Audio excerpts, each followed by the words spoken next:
This is Barrett Brown. Thanks for listening to our Who, What, Why podcast. Our guest today is Alex Winter. Like myself, Alex Winter is something of a hybrid entertainer and serious analyst of our times. Best known previously for his acting roles in early 90s films like Lost Boys and Bill and Ted's Excellent Adventure. Since then has careened into a new career as a documentary filmmaker, also a figure and kind of a node in the transparency and information movements. He knows pretty much everyone that's worth knowing in that scene. Every time Alex Winter and I interact, or have interacted in our short time knowing each other, something terrible has happened to me. Usually we first came in contact when I was still in prison, and he tried to get in to interview me. Never quite made that happen. The Bureau of Prisons ignored his request to do so. One time we were on the phone doing a recorded interview, and the cops came and grabbed me and threw me in the shoe. Thereafter, when I was released in late November of 2016, he picked me up along with my parents to film for a short documentary he was doing for Laura Poitras's film company under the Intercept First Look umbrella. And on that occasion, we didn't have a long time to talk because we were in a race to get to Dallas from South Texas in the brief amount of time I had been given by the authorities to reach the halfway house. If I hadn't made that journey in the sufficient time, I would have been rearrested. So Alex and I have not had a chance much really to discuss the larger, less ephemeral issues that are confronting us all right now. My first question for you is, in the last 5 or 6 years, among the people that you, not in the activist community that you associate with, but more around Hollywood, the sort of mainstream sort of cultural media opinion makers, do you think that there's been a significant reduction in the extent to which people give the U.S. government a benefit of the doubt? As in, is there more willingness now to look into other avenues rather than, the institutions that we've inherited? That's an interesting question. I mean, the timeline you're asking about, 5 or 6 years, I guess is interesting. I've seen, in my lifetime, just given, the period that I've been aware of the news, which started in the 70s, and my sort of earliest memories of being aware of what was going on was Nixon and Watergate and going to Spiro Agnew demonstrations and things like that when I was quite young. But I feel like for many of us who grew up in this generation, it was a time post-Vietnam, post-Watergate, that's definitely created or fostered more skepticism about our government. I think that's true globally, though. I don't think it's just the United States. I think in general, there became a lot more, I would say, mass skepticism. As you asked, sort of outside the realm of activism, obviously a lot of this began far earlier than that, but really bubbled up into the mainstream in America, in my experience, post-Vietnam, post-Watergate. And so I think you have a more skeptical populace in general. And I know you're not either, but I'm not talking about kind of the libertarian stance. I'm not talking about the sort of just let the free markets rule. I'm talking more about a feeling that certain institutions were either corrupt or were not to be looked upon as being, as quite as pure-hearted as we were led to believe. But again, this all started, quite a while ago, and certainly, post the civil rights movement and the FBI under Hoover, that really gave, and the rise of the CIA. Anyone who was paying attention to the news was beginning to have these feelings. But I would say, sure, that they've grown exponentially as the information age has hit, in the digital age where information is so much easier to get. And, I'm sure we can talk about fake news. It's getting kind of tiresome. But, the reality of it you mentioned the So you mentioned the Nixon administration and the cynicism that existed back then. I've read a couple of fine books recently about that era and about sort of going through the culture of the era, how much more cynical and sort of almost nihilistic it was compared to anything that I've seen in my lifetime. And obviously there was that period with the Nixon, with Watergate, there was a period afterwards, of triumph, in so much as that, that there's some cynicism, but look, we've overcome this horrible cancer on our side. The system worked in the end. And that belief, I think, may have been deleterious itself, because it allowed a lot of institutional rot to proceed, away from prying eyes, everyone having sort of determined, we've defeated this horrible menace. I think that's true, institutional and societal, right? Because I think that complacency was societal as well. I mean, it's just to throw it back on the short we made. When I interviewed you in prison, I was interviewing you either once a week or somewhere around that for quite a while, for the better part of a year before you got out. And that was one of the interviews I remember striking me. So I stuck that quote at the very beginning of the short, which was, I was curious to know what it felt like inside with the sort of rise of Trump. And what you said at that time is pretty much what I feel as well, which I think was a good quote of just, when you have somebody who's this extreme, and in this case he's an extreme buffoon, it shines a light on things that were there to begin with, that people weren't paying so much attention to, and they were more complacent, thinking that the government that they currently had was fine. So there are a lot of things that are coming to light now, that have been going on for more than 5 or 6 years, for decades, that need to be exposed, or at least made aware. People need to be aware that they're going on, but they're only being paid attention to because we have this titanic moron in office who just shines that light on every aspect of government malfeasance and incompetence.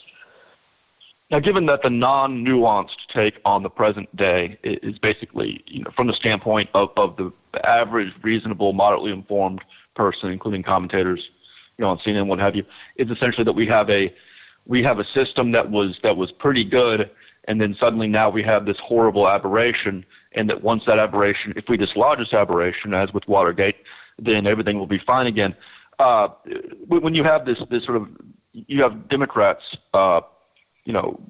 praising Comey during these hearings that I was able to see, 2 years ago, saying the FBI is a wonderful institution. It's defending the FBI, understandably, against the more inane and disingenuous attacks by the Republicans who have attacked it almost exclusively for the wrong things.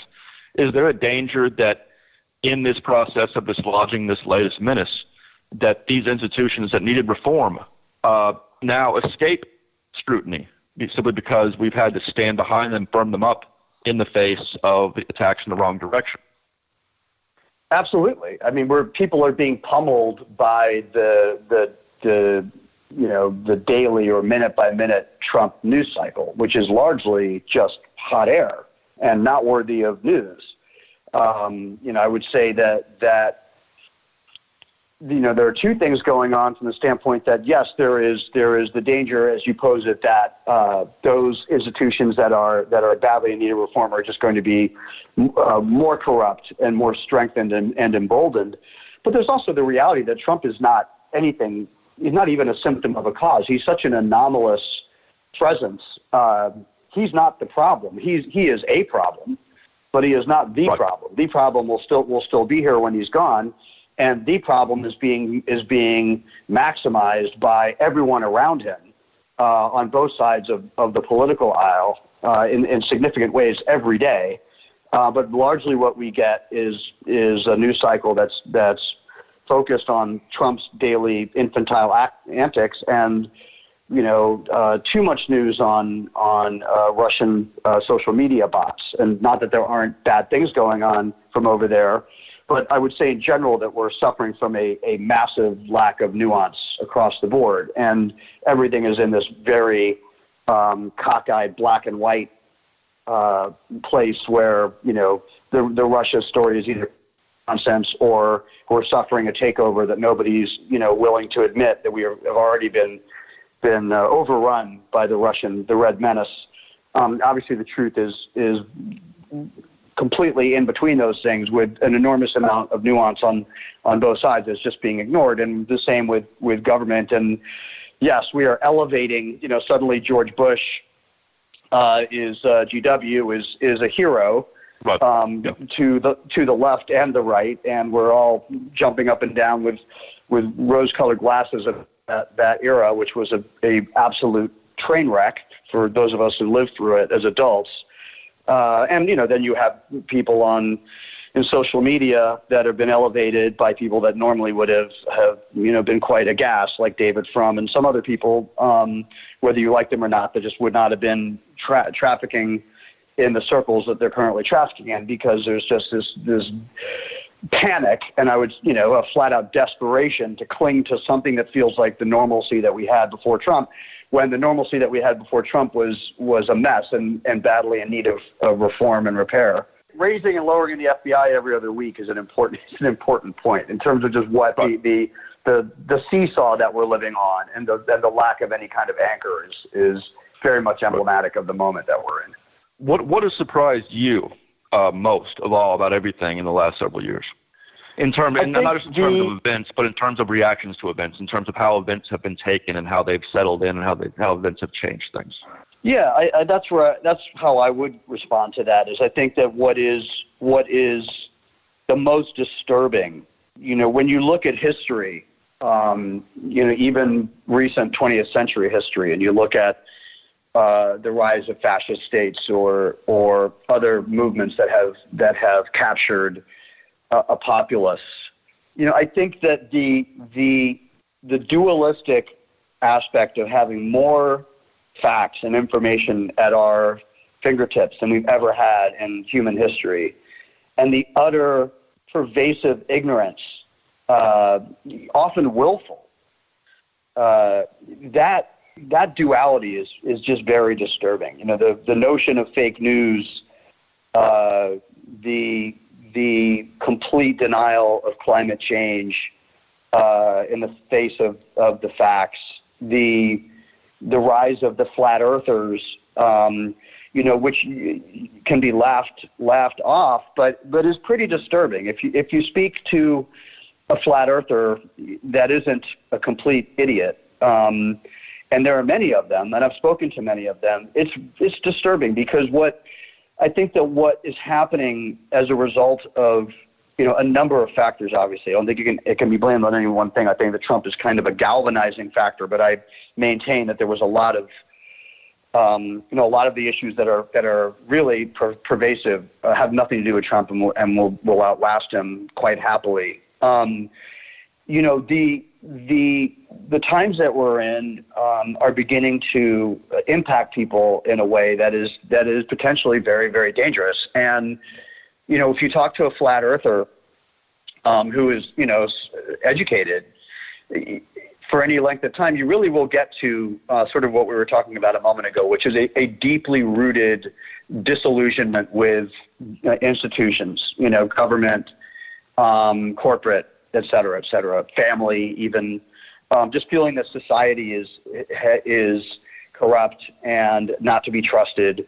And so it's almost a form of mental protest. It's, why would I trust that what NASA is telling me is a photograph from space is a photograph from space, because the government lies about everything and corporations lie about everything. And so I'm going to stand firm in the position that it's all meaningless. So it isn't really fake news at the end of the day, because most of these people, the people that we care about, the people that weren't just buying the National Enquirer and accepting it as fact, 30 years ago, that's the disturbing movement, because those are the people that are willfully detaching themselves from fact, and willfully detaching themselves from being members of society that can actually impact society for good and help drive us into a place of reform that would be beneficial.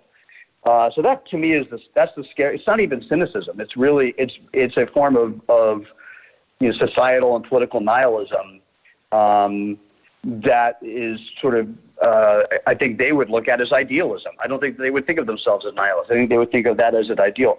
That is a shocking new state of affairs for it to be so pervasive. It's been only, I would say, in the last, since the internet became very pervasive and obviously some of the issues that are going on with the world and the way we interrelate and neoliberalism and neoconservatism and a bunch of things that have not been so great for the planet, I think has driven people into this space. Do you think the internet has altogether at this point, I'm not asking you what it has the potential to do or what might happen in the future, but at this point, do you think the internet is proving to be, on the whole, more of a tool for the reasonable, well-intended, decent people who respect the rights of others, or do you think it has had a more deleterious effect and that had it not existed, we would be in a better position to confront these institutions right now? Do you think it's just the cons about the pros?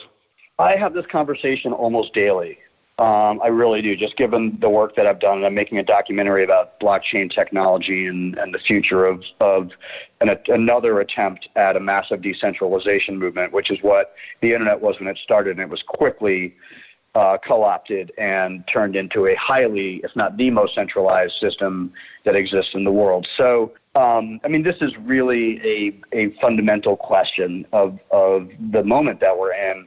I am a little Pollyanna-ish about this. I've always believed, and I'm old enough to have grown up in a completely analog world.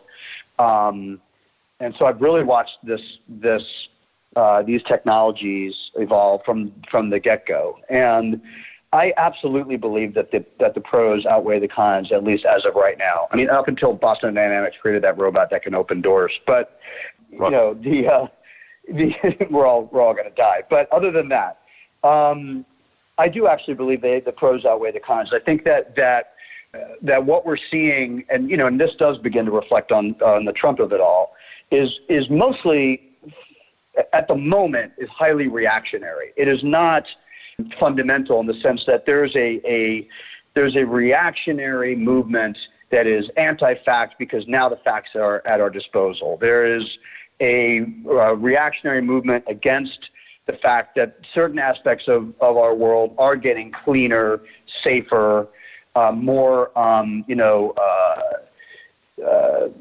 diverse, that we are becoming largely as a society more progressive in our views, gay marriage, et cetera.